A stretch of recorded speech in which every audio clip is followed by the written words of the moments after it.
8-year-old Sarah Mitchell had always been taught to pray when she was scared. Her grandmother's gentle voice would echo in her mind during thunderstorms or when shadows danced too wildly on her bedroom wall. But nothing could have prepared her for the terror she felt on that ordinary Tuesday afternoon in March. Sarah had been walking home from school, her pink backpack bouncing with each step as she hummed her favorite song. The tree-lined street in her quiet neighborhood felt safe and familiar. She knew every crack in the sidewalk, every neighbor's garden, and every dog that barked behind white picket fences. Her mother always worried, but Sarah felt invincible in her small world.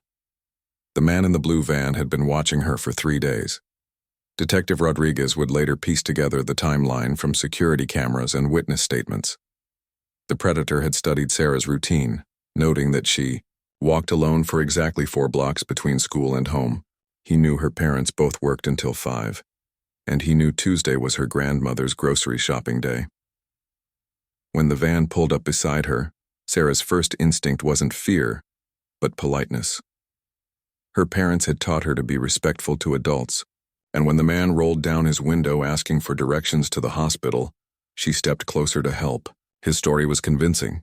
His wife was having a baby, he was new to town, his phone was dead. Could she just show him on his map? The moment Sarah leaned toward the van's window, strong hands grabbed her wrists. Her scream was muffled by a cloth, pressed over her mouth, and within seconds she was pulled inside. The van doors slammed shut and her perfect little world shattered into a nightmare. As the vehicle sped away from everything familiar, Sarah's mind went blank with terror. The man was muttering to himself, checking his mirrors obsessively, taking turns too fast. The smell of cigarettes and something chemical made her stomach lurch. Her hands were bound with rope that bit into her small wrists, and tape covered her mouth. But then she remembered her grandmother's words. When you're most afraid, that's when God listens closest. Through her tears and panic, Sarah began to pray silently. Not the formal prayers from Sunday school, but desperate, heartfelt pleas from a child who had never needed divine intervention more. The man drove for what felt like hours, but was actually 47 minutes. Sarah tried to memorize every turn, every landmark, anything that might help someone find her. She saw a red barn, a gas station with a broken sign, a bridge over muddy water. Her prayers became more specific. Please let someone see this van. Please let my mom know I love her. Please don't let him hurt me too much. Finally, the van stopped at a rundown cabin deep in the woods. Sarah had never seen trees so tall and dark, had never felt so far from home. The silence was complete, except for birds and the man's heavy breathing. He grabbed her roughly, carried her inside, and threw her into a small windowless room that smelled of mold and despair. The room contained only a mattress on the floor, a bucket in the corner, and chains attached to the wall. As the man secured one end around her ankle, Sarah's prayers intensified. She wasn't just praying for rescue anymore. She was praying for strength, for courage, for her parents who must be discovering her absence right about now. No one knows where you are, the man said, his voice cold and mechanical. No one's coming for you. You belong to me now. But even as he spoke these crushing words, Sarah felt something unexpected. Not peace exactly, but a strange sense that she wasn't entirely alone in that dark room. Meanwhile, 23 miles away, Sarah's mother Jennifer was having the worst moment of her life. When Sarah didn't come home by 3:45 p.m., Jennifer assumed she had stopped to play with friends. By 4:30, concern crept in. By 5 when Sarah's father Mark arrived from work, panic had set in completely.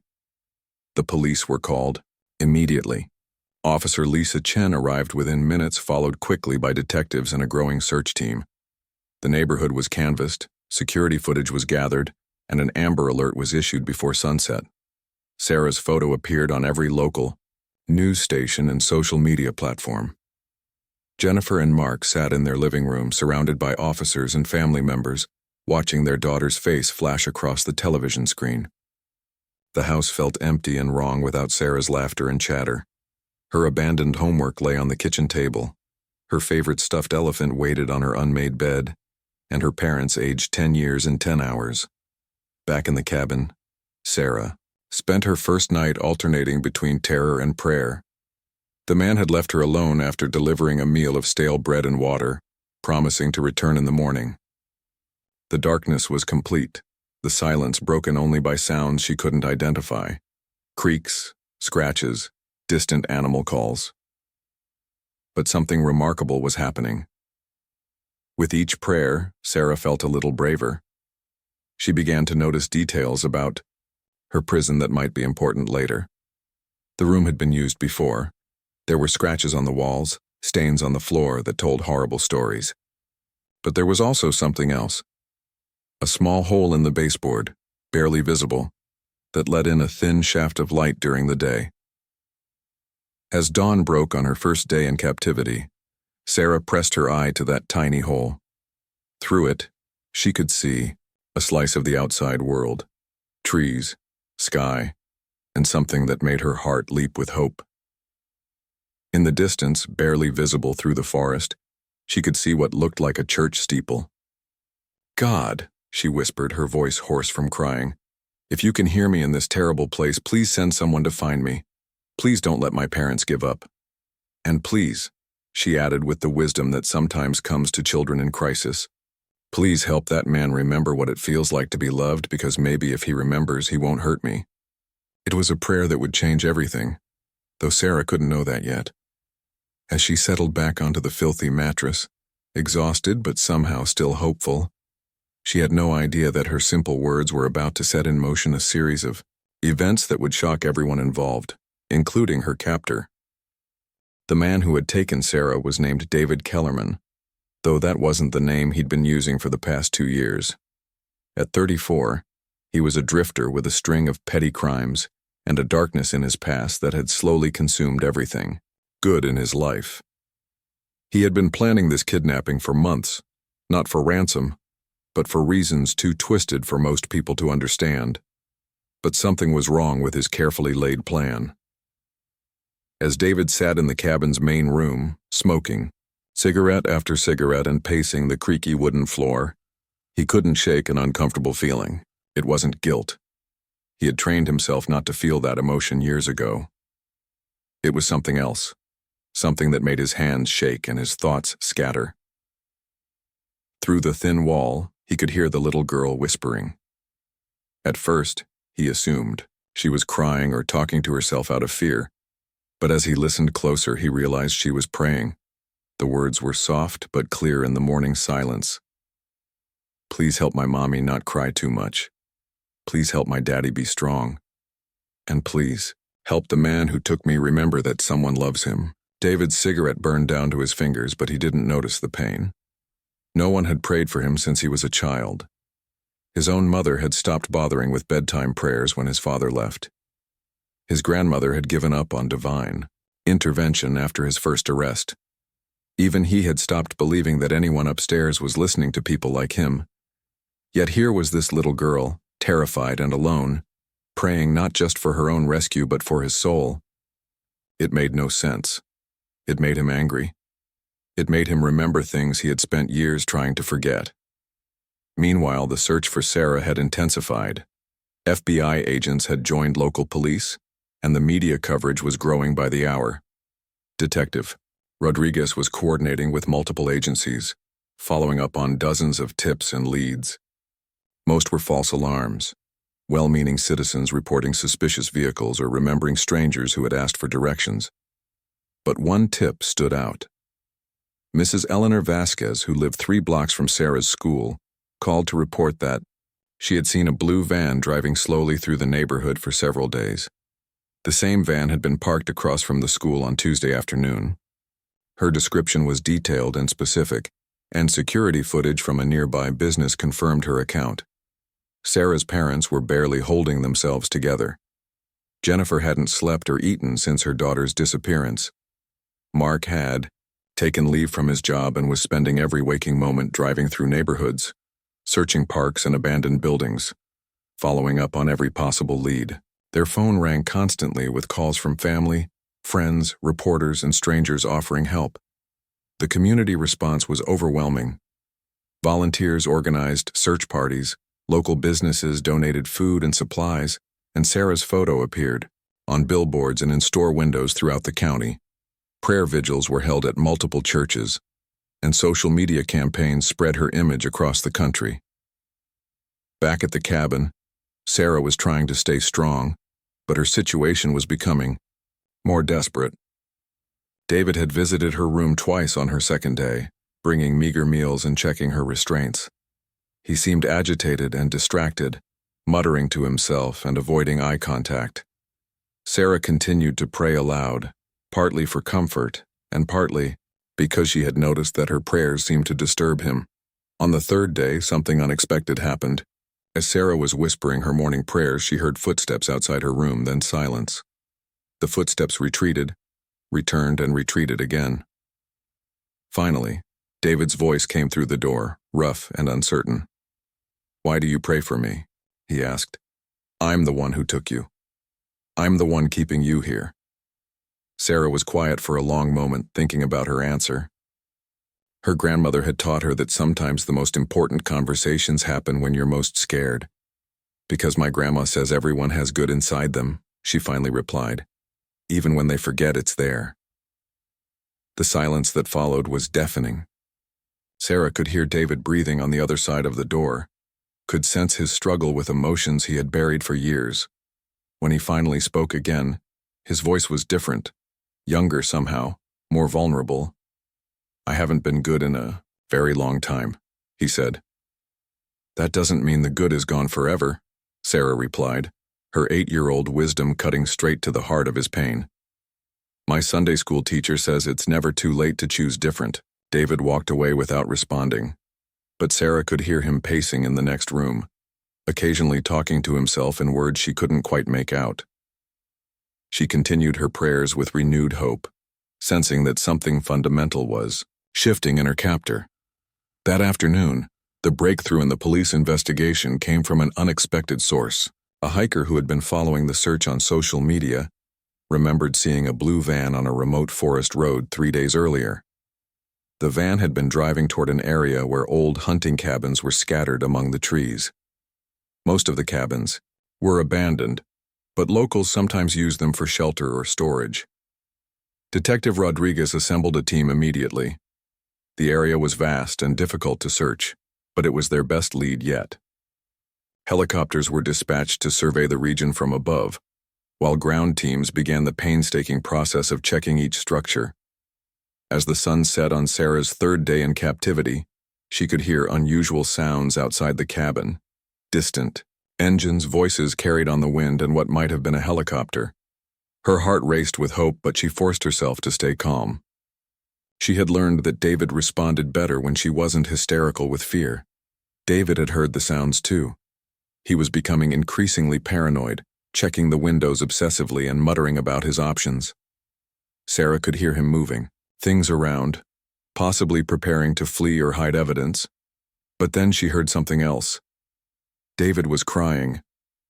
Through her tiny peephole, Sarah could see that darkness was falling. The church steeple was no longer visible, but she knew it was, still there, a symbol of hope in the growing shadows. Her prayers had changed over the past 3 days. She was still asking for rescue, still praying for her parents, but she was also praying harder for David, sensing that his soul was at a critical crossroads. "God," she whispered, "I think he wants to do the right thing, but he's forgotten how. Please show him the way back to being good. And please let those sounds I'm hearing be people coming to find me." In the main room, David sat with his head in his hands, overwhelmed by emotions he hadn't felt in years. The little girl's consistent kindness and prayers had cracked something open inside him, something he thought was permanently broken. For the first time in decades, he was remembering what it felt like to want to be better than he was. The sounds outside were getting closer. The helicopter passed over the cabin just after midnight on Sarah's 4th day in captivity. David heard it first, the rhythmic beating of rotor blades cutting through the forest silence. He rushed to the windows, peering through dirty glass, at searchlights sweeping across the treetops. They were close, too close, and getting closer with each pass. David's first instinct was panic. He had planned for this possibility, but had always assumed he would be clear-headed enough to execute his escape plan. Instead, he found himself paralyzed by indecision and an unexpected weight of conscience that seemed to grow heavier with each of Sarah's whispered prayers. In her locked room, Sarah heard the helicopter too. Her heart pounded with hope, but she forced herself to stay quiet and listen carefully. She could hear David moving frantically around the cabin, opening and closing drawers, muttering strings of words that sounded like prayers but weren't quite prayers. He was scared, she realized, just as scared as she was, but for different reasons. The helicopter moved on, but both Sarah and David knew it would be back. Ground teams would follow, spreading through the forest in systematic patterns, checking every structure until they found what they were looking for. Time was running out. Around 3 a.m., David approached Sarah's door again. This time he didn't speak immediately. Sarah could hear him breathing heavily, struggling with some internal battle. When he finally spoke, his voice was thick with emotion. "They're coming," he said simply. "I know," Sarah replied softly. "Are you scared?" The question caught David off guard. In all his planning for this moment, he had never imagined having a conversation about fear with his victim. "Yes," he admitted after a long pause. "I'm terrified." "Me too," Sarah said. "But being scared doesn't mean we can't be brave. My grandma taught me that." David slumped against the door, his back sliding down the wood until he was sitting on the floor. Through the thin barrier between them, he and Sarah had their most honest conversation yet. He told her about his childhood, about feeling abandoned and angry, about making choices that led to worse choices until he couldn't find his way back to being the person he once was. Sarah listened without judgment, occasionally asking simple questions that made David think more deeply about his answers. She told him about her family, her school, her dreams of becoming a veterinarian. She described the church steeple she could see through her peephole, and how it reminded her that even in the darkest places, there were signs of hope and light. As dawn broke on the fourth day, the conversation took an unexpected turn. David asked Sarah if she thought God could forgive someone like him, someone who had done terrible things and caused so much pain. Sarah was quiet for a long time before answering. "My Sunday school teacher says God's forgiveness is bigger than anything we can do wrong," she said. "But she also says we have to want to be forgiven and we have to be willing to make things right." "How do I make this right?" David asked, his voice breaking. "How do I undo what I've done to you, to your parents, to everyone?" "You let me go home," Sarah said simply. "You tell the truth. You ask for forgiveness from everyone you hurt, and then you spend the rest of your life trying to be better." The conversation was interrupted by the distant sound of vehicles approaching on the forest road. David jumped to his feet, his moment of vulnerability replaced by familiar panic. But as he reached for the gun he had kept hidden throughout the ordeal, something stopped him. Sarah's voice came through the door, calm and certain. "You don't have to hurt anyone else," she said. "You can choose different, remember?" Detective Rodriguez was leading the ground team that had been assigned to search the cluster of cabins near mile marker 7. The helicopter had identified 3 structures that showed signs of recent activity: fresh tire tracks, a thin line of smoke from one chimney, and what appeared to be a blue vehicle partially hidden behind the largest building. The team moved carefully through the forest, communicating through hand signals and radio whispers. They had learned from other cases that cornered kidnappers were dangerous and unpredictable. The priority was Sarah's safety above all else. As they approached the cabin, they could hear voices inside, a man's voice, agitated and emotional, and incredibly, what sounded like a child responding calmly. The officers positioned themselves around the building, covering all exits while Detective Rodriguez prepared to make contact. Inside the cabin, David was having the most important conversation of his life, with a locked door between him and an 8-year-old girl who had somehow become his conscience. The approaching footsteps and radio chatter left no doubt that his run was over, but Sarah's influence had given him something he hadn't possessed in years: a choice about how his story would end. "They're here," he told Sarah, his voice strangely calm now that the moment had arrived. "What are you going to do?" she asked. David looked around the cabin that had been his hideout, at the life he had built on anger and selfishness and fear. Then he looked at the door behind which sat a little girl who had prayed for his soul even as he held her captive. The choice was clearer than he had expected. "I'm going to do what you said," he replied. "I'm going to choose different." David walked to the front door of the cabin, his hands visible and empty. Before opening it, he called out to the officers. He knew were waiting outside. "My name is David Kellerman," he shouted. "I have the girl everyone's looking for. She's safe and unharmed. I'm coming out with my hands up and I'm ready to surrender." Detective Rodriguez felt a surge of relief and disbelief. In 20 years of law enforcement, he had rarely encountered a kidnapper willing to surrender without a fight, especially one who volunteered information about the victim's condition. "Come out slowly," Rodriguez called back. "Keep your hands where we can see them." The cabin door opened and David stepped into the morning sunlight for the first time in days. Officers immediately moved to secure him, but he offered no resistance. As handcuffs were placed on his wrists, he kept his eyes fixed on Detective Rodriguez. "The key to her room is in my left pocket," David said. "She's been praying for all of us. You should know that. She's been praying for all of us." As officers rushed to unlock Sarah's prison, David was placed in the back of a patrol car. Through the window he could see the cabin where his life had changed forever. In a few moments he would see Sarah reunited with her parents. He would begin a journey through the justice system that would likely end with a long prison sentence. But, for the first time in decades, David Kellerman felt something he had almost forgotten existed: hope. Not hope for freedom or escape, but hope for redemption, for the possibility that even someone like him could find a way back to being human. It was a gift from an 8-year-old girl who had chosen to pray for her enemy instead of just cursing him, and it would change both of their lives forever. The sound of the key turning in the lock was the most beautiful thing Sarah had ever heard. When the door swung open and Detective Rodriguez's kind face appeared in the doorway, she didn't run or scream or collapse with relief. Instead, she looked up at him with eyes that held far too much wisdom for an 8-year-old and said, "Thank you for finding me. Is my family okay?" The detective knelt beside her, carefully removing the chain from her ankle, while other officers secured the scene. Sarah's physical condition was better than anyone had dared hope. She was dehydrated and exhausted, with some bruising from her initial capture, but David had not harmed her beyond the trauma of kidnapping itself. "Your parents are going to be so happy to see you," Rodriguez told her as he wrapped her in his jacket. "They never stopped looking for you, not for 1 second." As Sarah was carried from the cabin toward the waiting ambulance, she caught sight of David sitting in the patrol car. Their eyes met through the window, and something passed between them that the officers couldn't quite understand. David nodded, slightly, and Sarah raised her small hand in what might have been a wave goodbye.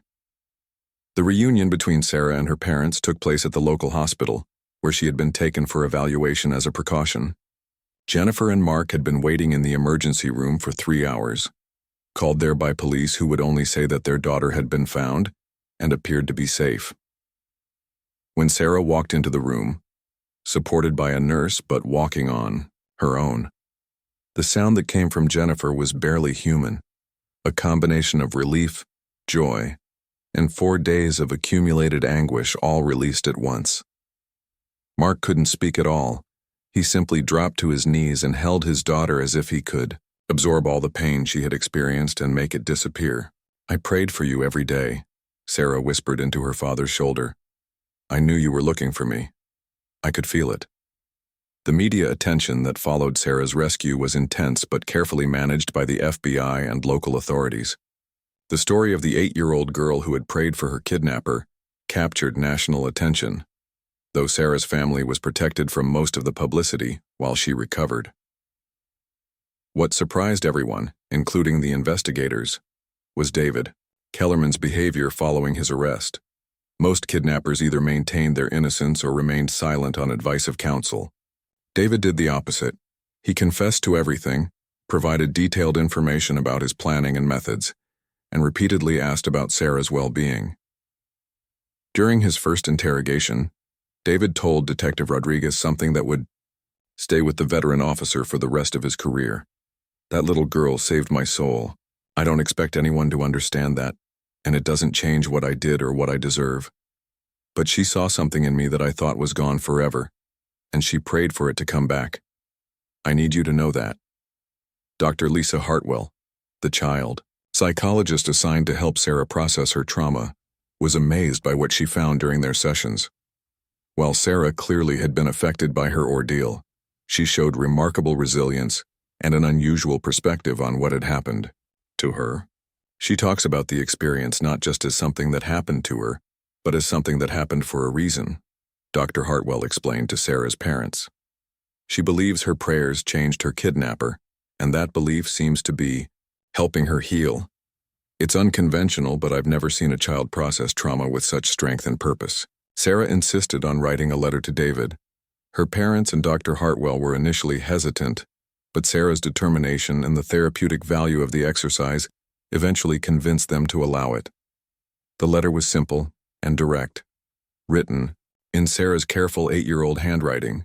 Dear Mr. David, I hope you are okay in jail. I am home now and safe with my family. I wanted you to know that I am still praying for you every night. I pray that you remember the good person inside you and that you help other people remember theirs too. I forgive you for taking me and I hope you can forgive yourself. Your friend, Sarah. David received the letter 3 weeks after his arrest. According to his lawyer, he read it once, folded it carefully, and kept it with him constantly. It was the first piece of mail he had received in prison, and it would remain the most important letter of his life. The legal proceedings that followed were unlike anything the courthouse had ever seen.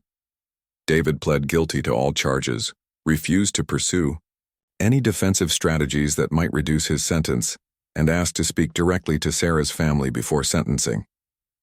The request was unusual, but given the extraordinary circumstances of the case, the judge agreed to allow it. On a gray morning in November, 7 months after Sarah's rescue, the courtroom was packed with family members, reporters, and curious observers. Sarah herself was not present. Her parents had decided she had been through enough. But her impact on the proceedings was felt by everyone in the room. David, dressed in an orange jumpsuit and shackles, stood before the judge and spoke without notes or preparation. His voice was steady but filled with emotion as he addressed Sarah's family directly. I know that saying I'm sorry isn't enough, he began. There are no words for what I put you through, what I put Sarah through. I stole 4 days of your daughter's childhood and gave you 4 days of hell that you'll never forget. I know that. He paused, gathering courage for what came next. But I need you to know that your daughter saved my life in ways I can't fully explain. She prayed for me when she should have hated me. She saw good in me when I couldn't see it myself. She forgave me when I didn't deserve forgiveness. Because of her, I'm not the same person who took her from that sidewalk. Jennifer and Mark sat holding hands, tears streaming down their faces as they listened to the man who had traumatized their family express genuine remorse and gratitude toward their daughter. I'm going to spend the rest of my life in prison, David continued, and that's exactly what should happen. But I'm also going to spend the rest of my life trying to be worthy of the forgiveness that little girl gave me. I'm going to help other prisoners find their way back to being human. I'm going to make sure Sarah's kindness changes more lives than just mine. The judge sentenced David to life in prison without the possibility of parole, as expected. But as he was led away in shackles, something unprecedented happened. Jennifer Mitchell, Sarah's mother, stood up in the courtroom and spoke directly to him. Thank you, she said, her voice barely audible but clear enough for everyone to hear. For bringing her home safely. Thank you for choosing to be better. It was a moment of grace that no one in that courtroom would ever forget. A reminder that sometimes the most profound transformations happen in the darkest circumstances, sparked by the simplest acts of human compassion. 2 years after her rescue, Sarah Mitchell had grown from an 8-year-old child into a 10-year-old, with an extraordinary sense of purpose. The trauma of her kidnapping hadn't disappeared, but it had transformed into something unexpected. A driving desire to help others find hope in dark places. Sarah's family had moved to a new neighborhood, partly for privacy and partly for a fresh start. The media attention had eventually died down, but Sarah's story continued to spread through churches, support groups, and online communities. She had become an unintentional symbol of forgiveness and faith, though her parents worked hard to ensure she maintained as normal a childhood as possible. The nightmares had stopped after the first year, replaced by dreams about the future. Sarah talked constantly about becoming a prison counselor when she grew up, about helping people who had lost their way find their path back to goodness. Her parents worried that she was defining herself too much by her trauma, but Dr. Hartwell assured them that Sarah's desire to help others was actually a healthy way of processing what had happened to her. At school, Sarah was popular and well-adjusted, though her teachers noticed she had an unusual gift for mediating conflicts between classmates. When other children fought or bullied each other, Sarah had a way of getting them to see each other's humanity. She would tell them about second chances and the good inside everyone, wisdom that seemed far beyond her years. The most significant development in Sarah's life, however, was the correspondence that had developed between her and David Kellerman. After receiving Sarah's first letter, David had asked his lawyer to inquire whether Sarah's family would be willing to allow ongoing communication. The request was controversial. Most families would never consider maintaining contact with their child's kidnapper. But Sarah's family was not most families, and Sarah herself was insistent. "He's trying to be better," she told her parents. "If I stop believing in him, who else will?" After extensive discussions with Dr. Hartwell and careful consideration of the legal and safety implications, they agreed to supervised correspondence. The known letters between Sarah and David became a remarkable record of two lives transformed by an extraordinary encounter. David wrote about his progress in prison, the anger management classes he was taking, the literacy program he had started for other inmates, the grief counseling group he had joined to process his own troubled childhood. More importantly, he wrote about the other prisoners he was helping. Using the patience and compassion that Sarah had shown him, David had become an unofficial counselor to men who had given up on themselves. He helped resolve conflicts, mentored younger inmates, and organized support groups for prisoners dealing with addiction and mental health issues. Sarah's letters were filled with updates about school, her family, her dreams for the future, and, most consistently, her prayers for David and the other prisoners he was helping. She sent him drawings, photos of her family's new dog, and stories about books she was reading. Each letter ended the same way. "I'm still praying for you every day." The prison chaplain, Father Miguel Santos, had never seen anything like the transformation in David Kellerman. When David first arrived, he had been a broken man consumed by guilt and self-hatred. The other inmates avoided him, partly because of his crime, but mostly because of the darkness that seemed to surround him. But Sarah's letters had changed everything. David began attending chapel services, not out of sudden religiosity, but out of a desire to understand the faith that had given an 8-year-old girl the strength to pray for her kidnapper. He started reading voraciously, theology, philosophy, psychology, anything that might help him understand how people hurt each other and how they heal. More importantly, he began reaching out to other inmates. His first success was with Marcus, a 22-year-old who had been sentenced to 15 years for armed robbery and had attempted suicide twice in his first year of incarceration. David sat with Marcus during his darkest moments, sharing Sarah's letters and talking about second chances and the possibility of redemption. Marcus later said that David saved his life, but David always corrected him. "Sarah saved my life, and, through me, she saved yours too. That's how grace works. It spreads from person to person until it covers everyone." By his third year in prison, David had become a leader among the inmates. The warden, initially skeptical of any prisoner who claimed to have found religion, was impressed by the concrete changes in David's behavior and his positive influence on others. David had helped reduce violence in his cell block, mediated disputes between rival groups, and mentored dozens of younger prisoners. The literacy program David started had become one of the most successful rehabilitation initiatives in the prison's history. David discovered he had a gift for teaching, and he spent hours each day helping fellow inmates learn to read and write. Many of them had never finished high school, and David made it his mission to help them earn their GEDs and even pursue college courses. Sarah, now 11, decided she wanted to visit David in prison. Her parents were initially reluctant, but Dr. Hartwell thought it might provide closure for both Sarah and David. After months of paperwork, security clearances, and careful preparation, the visit was approved.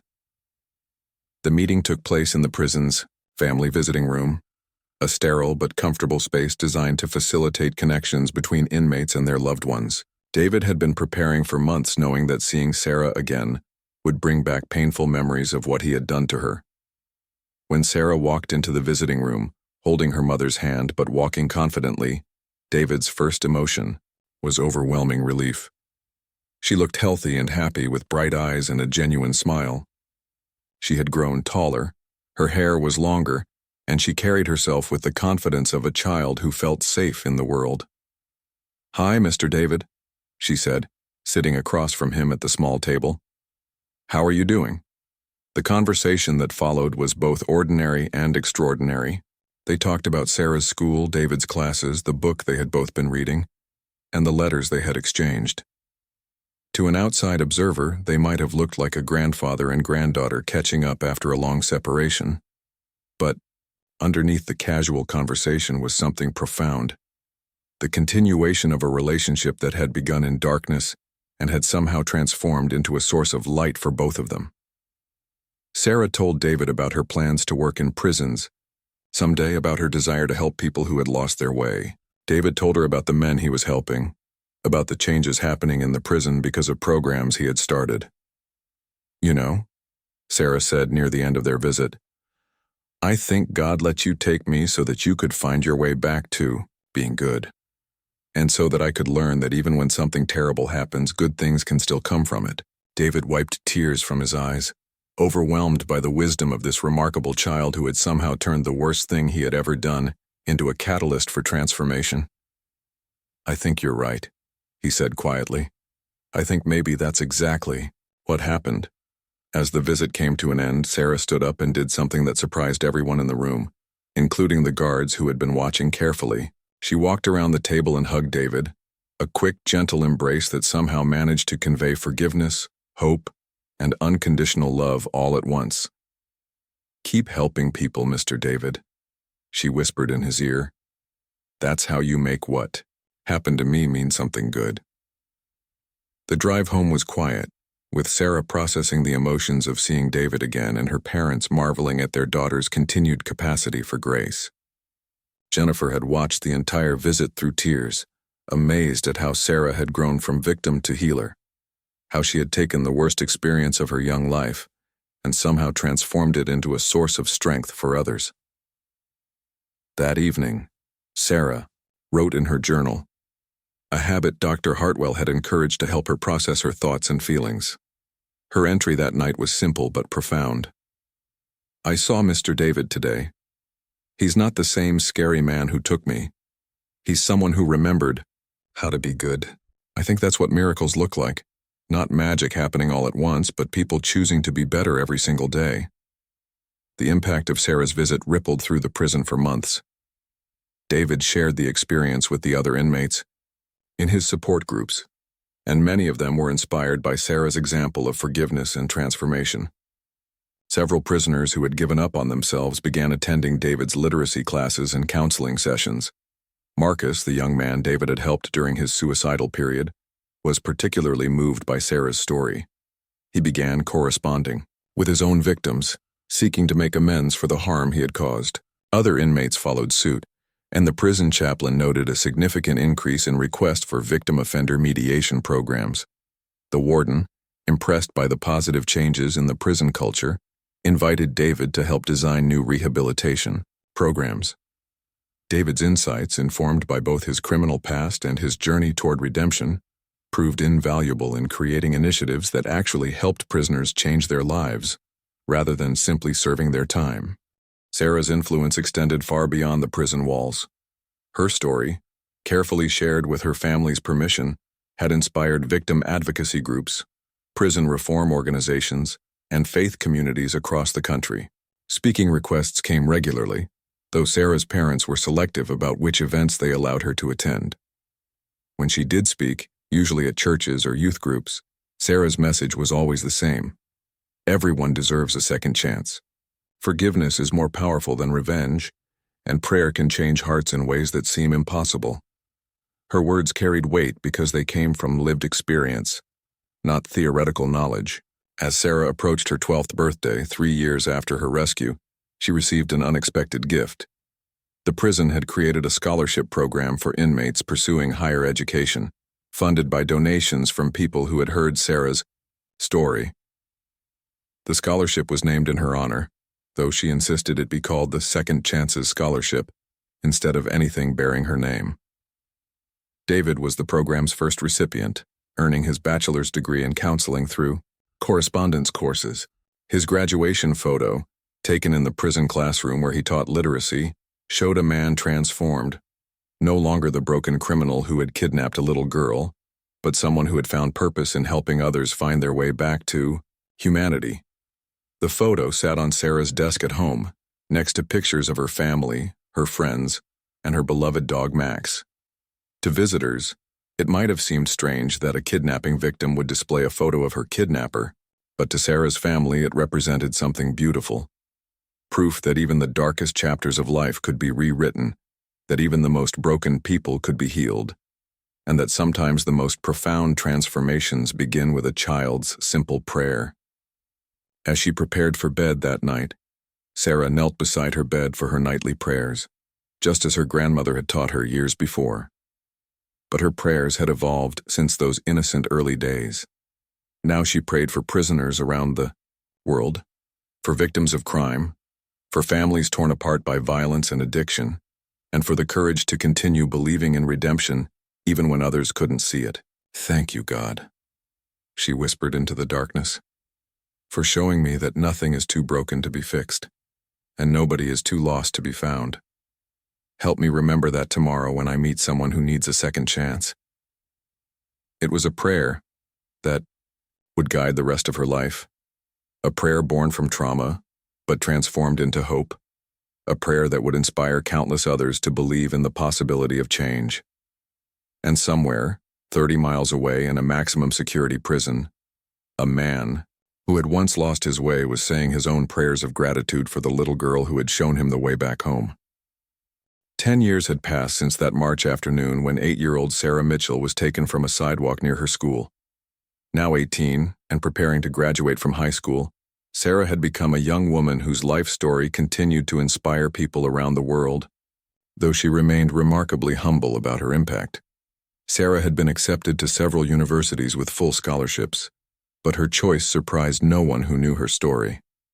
She was heading to State University to study criminal justice and psychology, with plans to become a prison counselor and victim advocate. Her high school guidance counselor had tried to interest her in other fields, concerned that she was limiting herself to work related to her childhood trauma. But Sarah was adamant about her calling. "This isn't about what happened to me," she explained during her valedictorian speech at graduation. "It's about what I learned from what happened to me.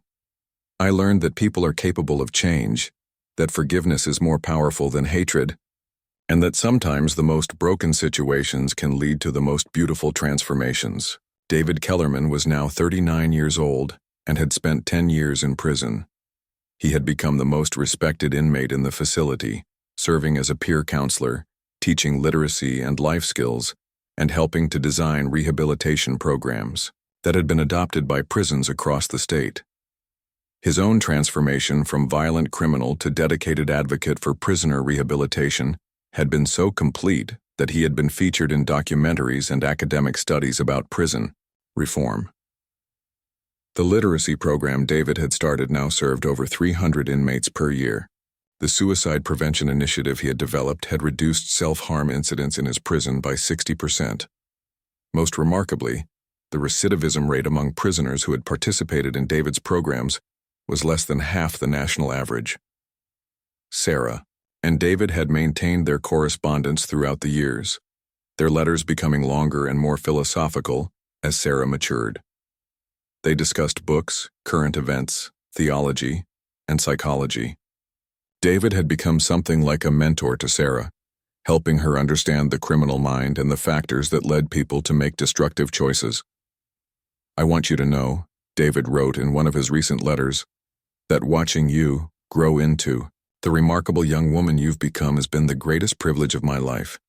You took the worst thing I ever did and somehow turned it into a force for good in the world. That's not something everyone could do.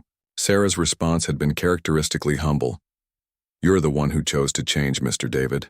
I just believed you could do it. Anyone can believe in someone. The hard part is becoming worthy of that belief, and you've done that every single day for 10 years. As Sarah prepared to leave for college, she made one final visit to see David. The prison had changed significantly during the decade of his incarceration, largely due to programs he had initiated or influenced. The visiting room was brighter and more welcoming, and the atmosphere throughout the facility was noticeably more positive. David looked different too. Older, of course, but also more peaceful. The haunted expression he had worn during his early years in prison had been replaced by something that could only be described as contentment. He had found his purpose, even within the confines of a maximum security facility. I wanted to thank you, Sarah said as they sat across from each other for what might be their last in-person meeting for many years, for showing me that redemption is real. Because of you, I believe that everyone can change if they really want to. And I wanted to thank you, David replied, for showing me that forgiveness is real.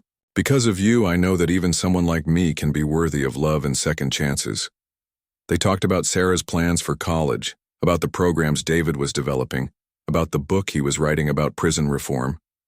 David had become an expert on rehabilitation and was corresponding with criminal justice professors, policymakers, and other advocates for prison reform. His insights, coming from someone who had lived both sides of the criminal justice system, were proving invaluable. I have something for you, David said near the end of their visit, pulling out a small package wrapped in brown paper. Inside was a wooden cross about 6 inches tall, carved with intricate detail. I made this in the woodworking shop. I know you're not particularly religious, but I wanted you to have something that represents what you've meant to me. Sarah examined the cross, noting the careful craftsmanship and the smooth finish. It was beautiful. But more than that, it was a symbol of the journey they had both taken from darkness to light. It's perfect, she said. I'll keep it forever. As Sarah prepared to leave for college, she reflected on the extraordinary path her life had taken. Most 18-year-olds couldn't point to a specific moment when their life's purpose became clear, but Sarah could trace hers directly to 4 days in a cabin when she was 8 years old. Those days had taught her that human beings were capable of both terrible cruelty and incredible transformation, sometimes within the same person. The media attention around Sarah's story had never completely disappeared, and as she prepared to start college, several news outlets wanted to do follow-up stories about where she was now. Sarah agreed to one final interview, hoping to use the platform to promote prison reform and victim advocacy. People often ask me if I've forgiven David Kellerman, she told the reporter. That question always surprises me because it assumes forgiveness is something you do once and then it's finished. For me, forgiveness has been a daily choice for 10 years. Some days it's easier than others, but I keep choosing it because I've seen what it can do. The reporter asked if she ever regretted maintaining contact with her former kidnapper. Sarah's answer was immediate and certain. Never. David Kellerman took 4 days of my childhood, but he gave me a lifetime of purpose. Through his transformation, I learned that change is possible for everyone. That's a lesson I'll carry with me for the rest of my life. At State University, Sarah quickly became involved in criminal justice reform organizations and victim advocacy groups. Her professors were impressed by her maturity and her unique perspective on issues that other students only understood theoretically. She began speaking at conferences and events, sharing her story and advocating for rehabilitation programs that addressed the root causes of criminal behavior. During her sophomore year, Sarah received news that would profoundly impact her life. Once again, David had been selected for a new program that allowed certain long-term inmates to earn graduate degrees and conduct research on prison reform. His thesis project would focus on the effectiveness of victim offender mediation programs in reducing recidivism and promoting healing. Even more significantly, David's exemplary behavior and contributions to prison reform had caught the attention of advocacy groups and legal organizations. While he was serving a life sentence, these groups were exploring the possibility of commuting his sentence to allow him to work directly with at-risk youth and criminal justice reform organizations. The possibility of David's early release was controversial, as it always is when violent criminals seek clemency, but his case was unique, not just because of his transformation, but because of the support he had from the victim's family and the measurable positive impact he had made on hundreds of other prisoners. Sarah, now 20 years old and a junior, in college was asked to write a letter supporting David's clemency petition. Her letter was powerful and persuasive, focusing not on minimizing his crime but on documenting his genuine transformation and the potential good he could do in the community. "David Kellerman committed a terrible crime against me and my family," she wrote. "He deserves to be punished for that crime, and he has been. But punishment without the possibility of redemption is just vengeance, and vengeance helps no one. David has spent 12 years proving that he is no longer the man who kidnapped me. He has become someone who helps others find their way back from darkness to light. If we truly believe in rehabilitation and second chances, then we have to be willing to act on those beliefs." The clemency hearing was scheduled for the following spring, just before Sarah's graduation from college. Whatever the outcome, both Sarah and David knew that their extraordinary relationship had already accomplished something remarkable. It had proven that forgiveness and transformation were not just abstract concepts, but real possibilities that could change lives and inspire hope even in the darkest circumstances. As Sarah prepared for her final exams and looked ahead to graduate school and her career in criminal justice reform, she often thought about that 8-year-old girl who had prayed for her kidnapper in a dark cabin 10 years earlier. That little girl could never have imagined how her simple act of faith would ripple out into the world, touching thousands of lives and inspiring a movement toward more compassionate and effective approaches to criminal justice. The wooden cross David had made for her sat on her desk in her dorm room, a reminder of the power of redemption and the truth she had learned in that cabin. Everyone has good inside them, even when they forget it's there. And sometimes all it takes is one person believing in that goodness to bring it back to life.